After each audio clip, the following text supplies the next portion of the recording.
They're schemers. Schemers trying to control their little worlds.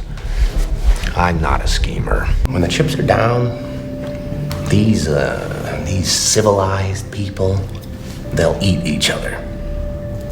And here we go. Well, hello there. How is everyone? I hope you're well. You amazing, beautiful, wonderful people. Guess what, baby? It's Friday. Thank Crunchy, it's Friday. It's actually Mrs. Harsher's birthday today as well. 21 again. 21 again.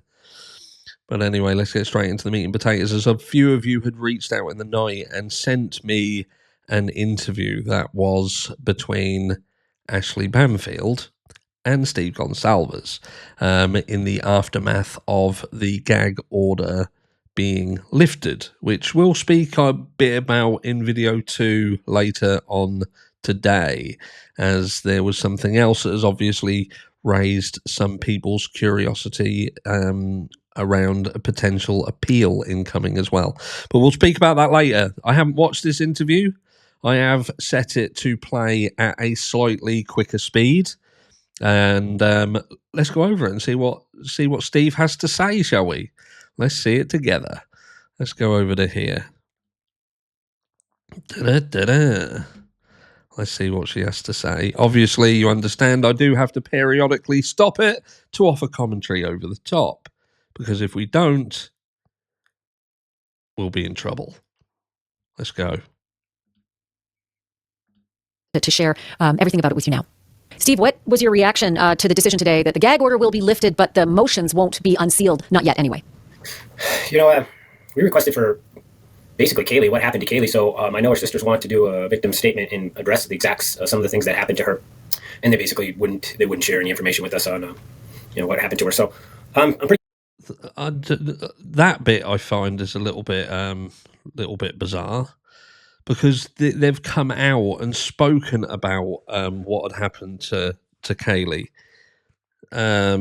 They've literally spoken about the injuries that were sustained, etc. So I don't really. Maybe I've missed something. Maybe I'm missing the point there. But he's talking about them wanting to do an obviously witness impact statement, but being unable to cover certain things because they haven't told them what happened to her. Don't really understand that bit. Let's have a look. To how ridiculous, not just a gag order, but sealing something that has nothing to do with the victim's rights. It's all about, I hate to say it, but it is a lot to do with the media and people being put on cameras and not knowing what to say, or things coming out that they didn't mean to say, or just didn't have a good explanation of what was going on. So they wrap this seal thing around trying to pretend like they're, trying to protect people and doing all that, but they gave out people's initials at the very beginning. So it's just a dog and pony show that we're supposed to pretend like, like there's top secret information inside these docs. It's pretty gross, and we're fed up with it. We're glad that it's over, and we just, you only got one time to be able to be a victim's advocate and say what you need to say and to address, the courtroom and everyone in Idaho. And they're not gonna let us know exactly what happened. So it's just terrible. You're gonna go in there. How? Again, this not going to let them know what happened. So are they talking about the actual crime itself, and they're not going to let them know what happened? That would suggest to me possibly that Bryan Kohberger has told them, and he is aware that there's been a conversation had that would potentially have spoken about what we've spoken about in the past. Do you know what I mean? If you want Bryan Kohberger to plead guilty, so to speak, then you at least extract some information appertaining to the crime itself to be able to completely understand that, yeah, he's the person who did it, offer information that only the killer would know.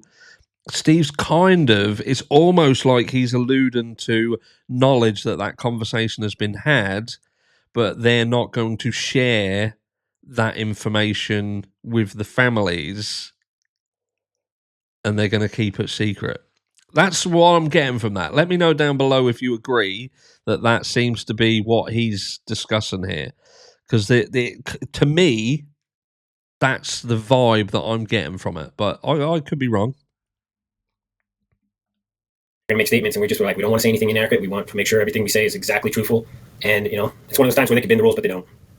I seem to recall there was some discussion that the judge was going to meet with families and tell you privately things that were going to be released in the gag order? Is that still a possibility, or is there no discussion of that?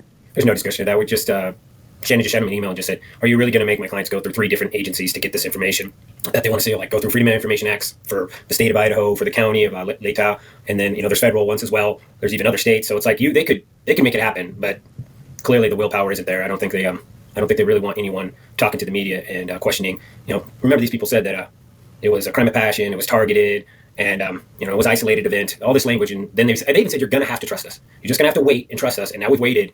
And it's like, no. Well, there was no connection whatsoever that we could establish. So how do you get isolated? How do you get targeted? So I think it's more about covering up some of the mistakes that they made. They don't want to talk about destroying the crime scene and how questionable that was. So they just say, well, we're gagged. And now that the gag's over, you guys aren't going to know exactly what we were talking about during the last 2.5 years. And this is right. Like this here, what I've got to say is that there's a lot of people out there who, will shoot channels like mine down, channels like Jules down, Lana, for instance, any channel that kind of raises questions and raises issues about how this situation came about, how we got to where we are, the fact that it didn't seem to be a system that was just operating right. Do you know what I mean? And regardless, and I've said this countless times, whether you're a pro-burger or an anti-burger, you're absolutely convinced of the guy's guilt, or you're not. You at least want to know that the system itself is functioning right. You only have to look back historically and look at how much damage that can be done to cases. The JonBenet Ramsey case. It's cases like that were destroyed right from the start by law enforcement. And then you look at the Kohberger situation, and it stinks of them trying to cover up things that they did wrong, or things that they did that they shouldn't have done in order to obtain a result. But the question comes is, when you step outside the realms of what you should be doing and how things should be acquired, does it make it right? Does the ends justify the means? Now, there's going to be a group of people that say, yeah, fuck it. If you've got to do whatever you've got to do to get a result, and the result is the right result, then it should be a case of you should use every single thing at your disposal in order to get the result. But that's a very dangerous precedent to set, because as soon as they step out the realms of what's the right methodology to do these things, it opens up the realms of, now we can start bending the truth, so to speak. We can now start doing things that we shouldn't be doing. And when you consider that for a long period of time we have thought, you know what, we live in a world where the justice system can be bought and sold, people can leverage it. You only have to, again, look at the Karen Read situation. Now, I'm not saying Karen Read was found innocent because she paid for being innocent. I'm saying that if she didn't have the money and the resources that she did, she would have likely been found guilty. So that proves, in a nutshell, that the judicial system is faulty, is on its arse, because the outcome depends on the means of the individual being accused. You could argue that would Bryan Kohberger be in the situation Bryan Kohberger's in if Bryan Kohberger had the resources that Karen Read had? But anyway, I digress. Point here being that Steve Gonsalves is asking the very questions and stating the statements that we've stated all the way along, and that is that something stinks in Idaho. There's something that don't sit right. The entire journey through this has not been a smooth one. It's been one that's been full of questions, and there are still questions, and it would appear that they're still avoiding answering them. And is that why Bryan Kohberger is not going to trial? Let's carry on. Imagine the frustration that you and Christy and the kids and everybody else who's been directly affected as victims of Bryan Kohberger's hideous, horrific actions. I can't imagine what it's like. I do know that the prosecutor sent you an email leading up to the decision to offer this plea deal. Now that the gag order is lifted, are you able to share what was in that email? Yeah, we kept it. But yeah, we can forward it to you guys, and then you guys can share it to your audience. It is what it is, man. You got to put yourself in the position of a parent, read that email, and wonder if that's what you thought was going to happen. And that kind of language doesn't really sound like it's a negotiation. It basically just tells us that it's over, it's done with, and just get on board. Get on board. No solicitation for your thoughts, your opinions, to weigh in on the possibility of a plea agreement being offered? No, it was just basically paperwork. We were asked if we had ever been offered a plea deal or gave one. We said no. He was like, Judge Hitler said, well, you probably should at least, look into that. And what's that look like for you guys? And we said, we're not in it. We're in it for the death penalty. The choice is he could be fired at or he could take a shot. Those are the two options that we. So again, but did we really expect that the families were ever going to be brought into, the equation with respect of what's going on here? Look what happened with the house. The house was torn down. Did they really give a fuck about the families? And then they have the audacity to hide behind the decision they made by saying they did it for the families. That in itself, for anybody who doubts that there's just something in the background that isn't right. There's something in the background that ain't right. And if you don't believe that, if you can't get on board with that, then I don't understand. The only thing I can think of is you're not following it. Why would a state that is pro death penalty in a case that is as heinous as this, they opt to go for a plea deal? Now, that seems to be an easy question to answer, and that is that they didn't have a case. They didn't really have a case.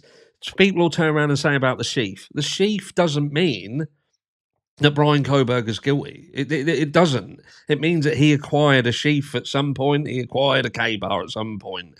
We've heard about the Amazon purchases, but it doesn't mean that he's the killer.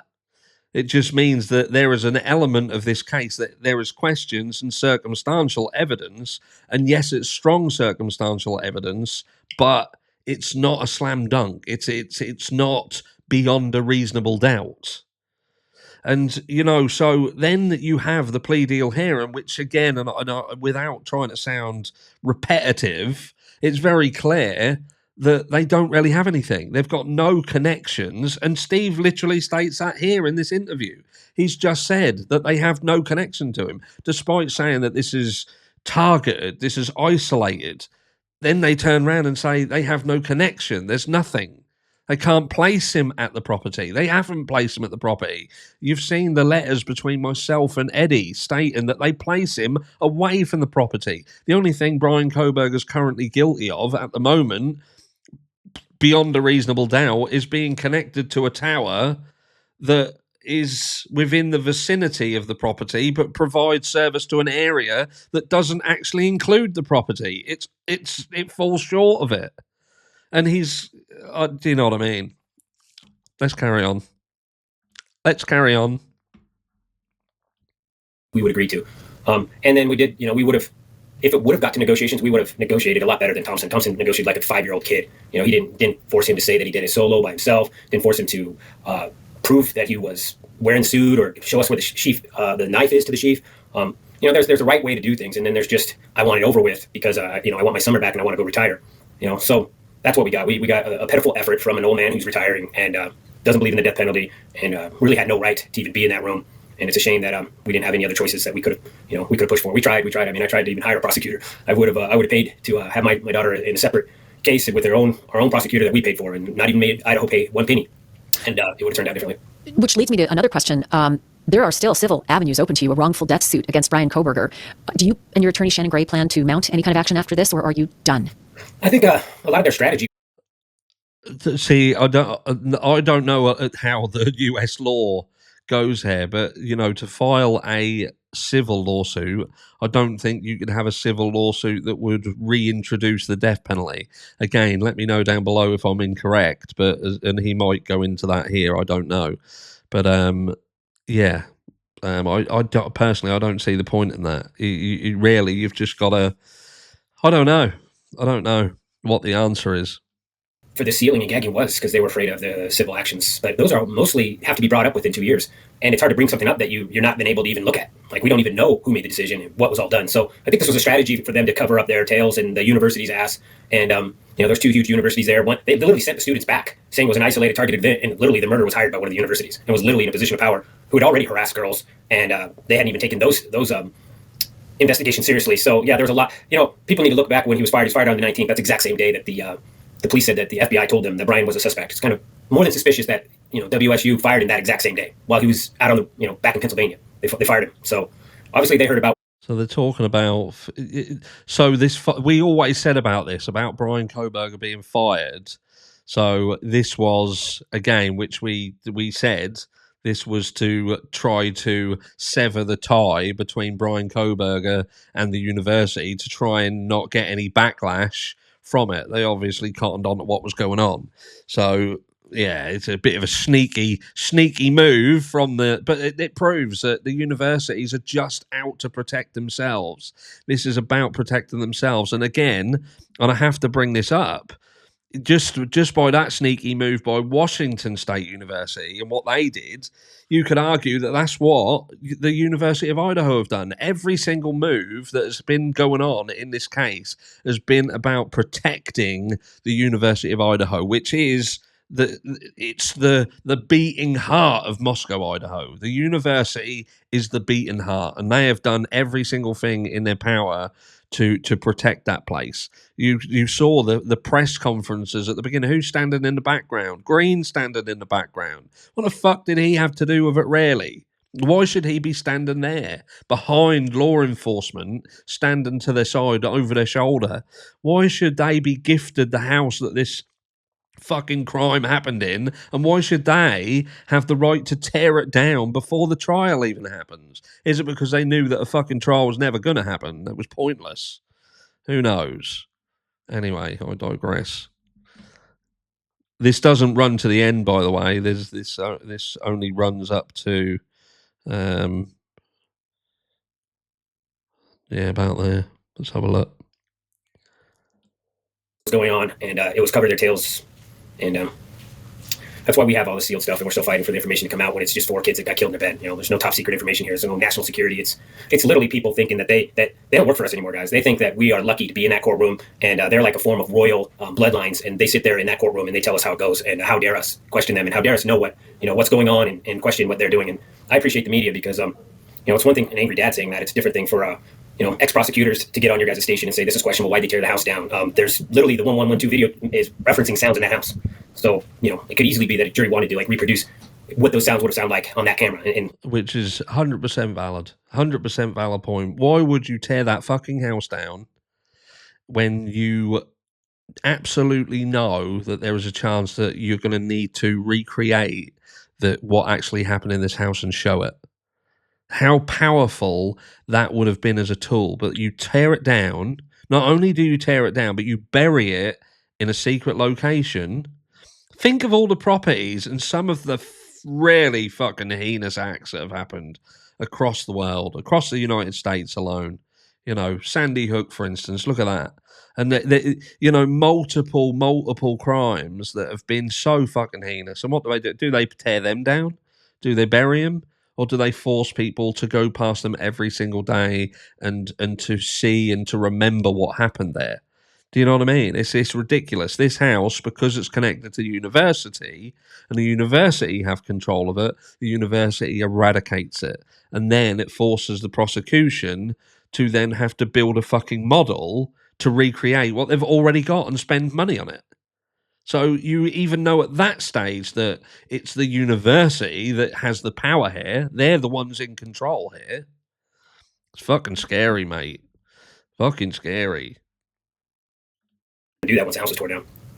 Was there any contact made or any overture at all from prosecutor's office, the victim's rights advocate that's supposed to be associated with you, about the process going forward now in order to find out more information? Have they at least guided you? Will you have a better shot at getting information than someone like me? No, they don't like us. They don't like the fact that we question their authority. They don't like the fact that we talk to you guys right now. So I don't think they'll help us at all. They'll try to make it as most difficult as possible because we bring a huge spotlight. If we're gonna read it, we're gonna explain it to people how we understand it. But then you got right. What I find interesting here is Steve Gonsalves is saying they don't like the fact that he is speaking to the media, which would allude to the fact that they've said that that's problematic. Probably said stop fucking talking to News Nation, stop talking to Banfield, doing this that, and the other.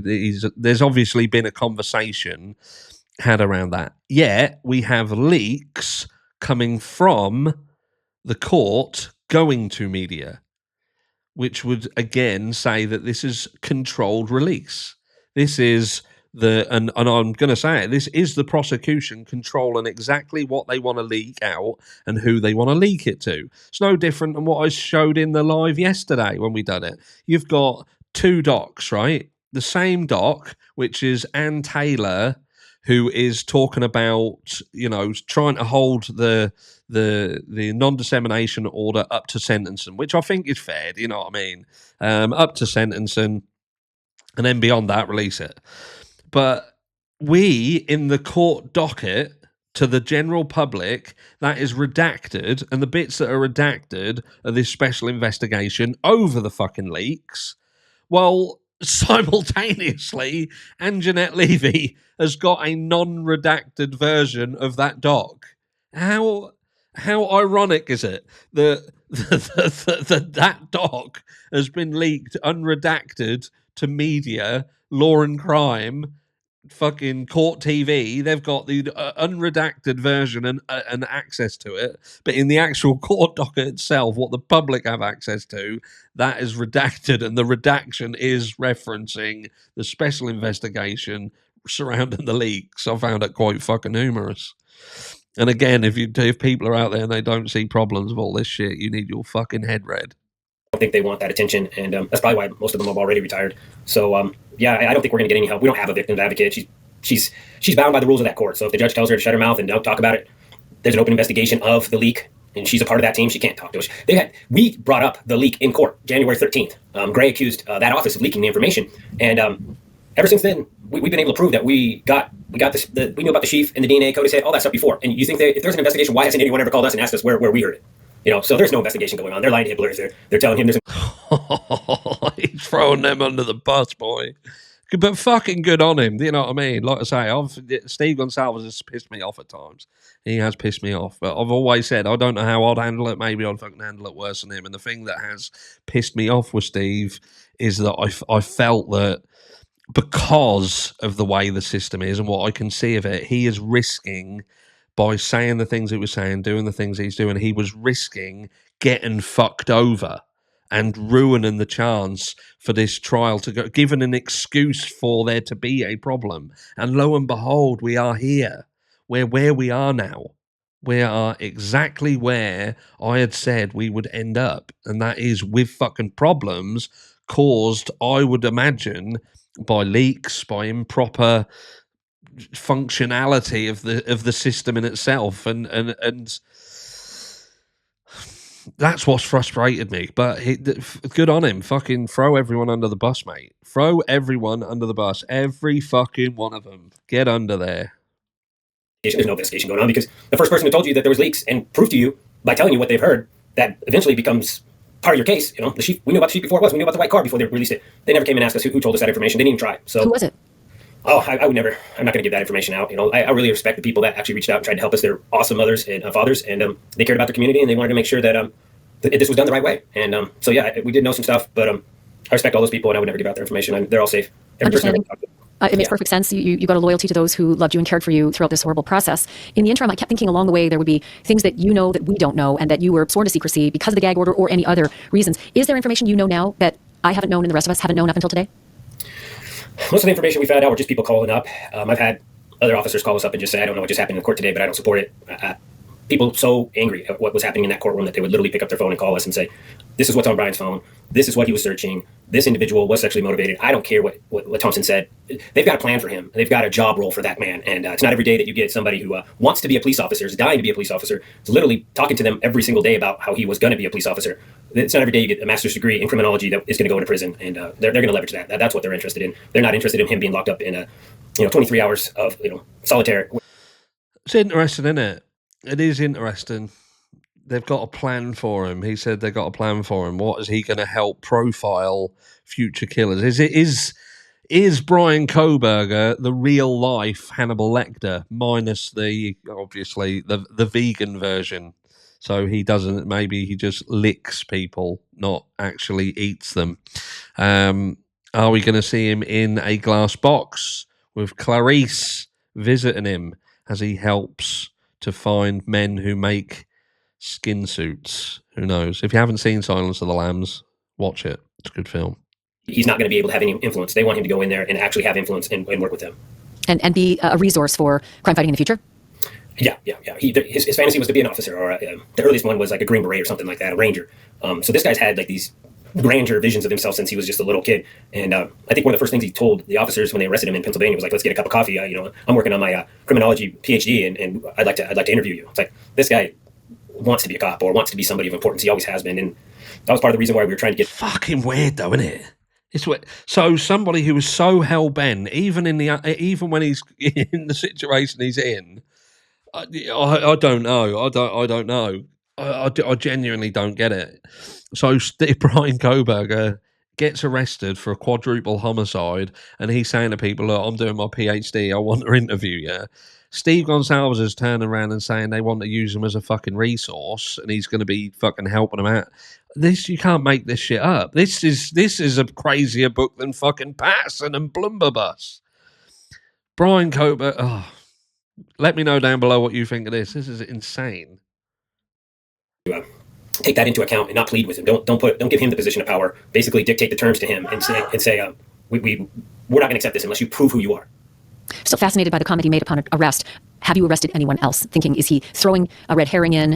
Is he really curious about other possible suspects? But I'm very curious about what you just mentioned, that coming out of hearings, there would be people who would call you and say, "I don't like what's happening in that courtroom. I know what's on his phone. I know." What did you learn from those phone calls without divulging who it was who called? Just weird porn fetishes, but two of the fetishes were in that room: drunk, passed out girls and gagging girls. And those are two things that were part of that crime scene. For interesting. Just drag that back a second. And gagging girls. And those are two things that were part of that crime scene. For Thompson to say that there was no sexual assault, of course there wasn't. He didn't have enough time. Somebody came up there.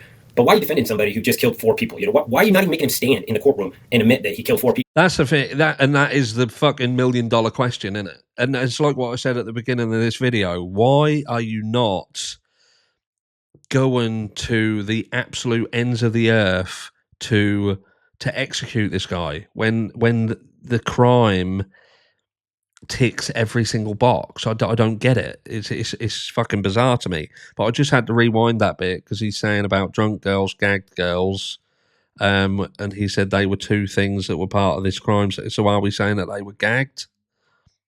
Don't know. I mean, it's upside down world sometimes when you go in those court systems and they're literally, "Oh, you've been so respectful. You can sit down when you plead guilty, with a yes and no answer." So we're just glad to be done with it. We're glad to move on. When you said drunk, passed out girls, gagging girls, was there something that happened at the crime scene involving gagging that you heard? Yeah. See, that's what I just picked up on. What we've heard. That's why we want to get all these facts straight. So we don't want to have a statement that is inaccurate. But when you have a prosecution that just is okay with covering everything up and not telling you what's going on, it's hard to be accurate. And they've criticized us for not being accurate on certain things. And it's because we're not getting the facts. Parents shouldn't have to beg to know what happened to their kid the last 24 hours of their life. Hold the fuck on a minute. Hold the fuck on. So let's just get this right, because you've got a crime that literally takes minutes. Very, very short period of time. Now, Steve Gonsalves is saying there wasn't any sexual element to it because he didn't have time. But we're now saying that they were gagged. Now, why do you gag people?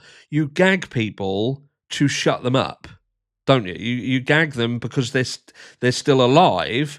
There's a danger of them being noisy and raising alarms. We're saying that we're questioning whether Dylan Mortensen and Bethany Funk heard anything, and then he's coming out now and saying that they were gagged. So did Bryan Kohberger or whoever did this crime, and multiple people, did they actually go into this house and gag the individuals and then attack them? Because that's adding more time onto it. It also raises are you gagging one while the other one is not? See, again, this is pointing to multiple perpetrator crime. I'm telling you now, not one person is walking into that house and gagging people. There's something seriously fucking wrong here. Something seriously wrong. That is a fucking huge thing. Huge statement to make. Got everything that we could. We got the rug truck video before they did. We got the white car. We got the 112 surveillance even before they got it. We were the ones to tell them to go to these cameras and pull them off. I'm sure they already were going to do that anyway, but we got it before they did. So they were just concerned that, they weren't in control and we knew too much stuff. And Did someone with the investigation describe that Kaylee or Maddie was gagged during this horrible crime? I was told that by somebody in, I can give that out. That was Babbitt. That was Babbitt who gave that information. What did she say?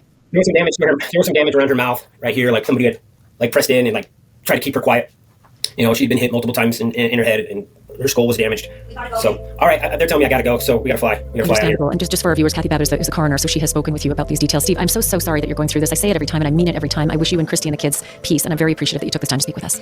So